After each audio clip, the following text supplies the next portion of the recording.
আসসালামু আলাইকুম ভাই ও বোনেরা, কেমন আছেন সবাই? আশা করি সবাই ভালো আছেন। তো আমরা প্রথমে চলে যাব ফেসবুকের অফিসিয়াল যে সাইট রয়েছে, অফিসিয়াল অ্যাপ, সেটার ভিতরে একটা ক্লিক করে দিব। এটার উপর একটা ক্লিক করে দেওয়ার পর আমরা যে এই যে লোগো আইকন আছে, লোগো আইকনের উপর একটা ক্লিক করে দিব। এখানে ক্লিক করার পর যে সেটিং আইকন আছে, এটার উপর একটা ক্লিক করে দিব। সেটিং আইকনে ক্লিক করে দেওয়ার পর আমরা চলে যাব এই যে see more in account centre, এটার উপর একটা ক্লিক করে দিব। এটার উপর ক্লিক করে দেওয়ার পর জাস্ট প্রোফাইলের উপর একটা ক্লিক করে দিব। প্রোফাইলের উপর ক্লিক করে দেওয়ার পর জাস্ট এই যে অ্যারো আইকনটা আছে, এটার উপর ক্লিক করে দিব। অ্যারো আইকনের উপর ক্লিক করার পর এখানে যে নেম আছে, নেমের উপর ক্লিক করে দিব। নেমের উপর ক্লিক করে দেওয়ার পর এখান থেকে আপনি আপনার মন মতো নামটা চেঞ্জ করবেন। এই যে এখানে দেওয়া আছে ফয়সাল হোসেন ব্লগ, আমি জাস্ট এখান থেকে ব্লগটা চেঞ্জ করে দিব, ফয়সাল হোসেন দিয়ে দিলাম।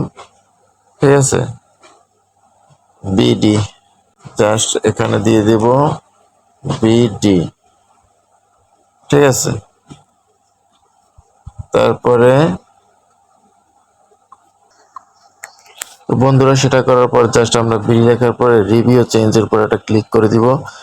রিভিউ চেঞ্জের উপর ক্লিক করে দেওয়ার পর এখানে আবার চলে আসছে ফয়সাল হোসেন। এই যে আগে আমার নামটা রাখবো না লাস্ট নেমটা রাখবো? তো আগে আমার নামটা রেখে জাস্ট পরে লাস্ট নেমটা রাখবো। জাস্ট সেভ চেঞ্জের উপর একটা ক্লিক করে দিব। সেভ চেঞ্জের উপর ক্লিক করে দেওয়ার পর এটা লোড নেবে। ঠিক আছে, আপনি একটু অপেক্ষা করবেন, যে লোড হচ্ছে।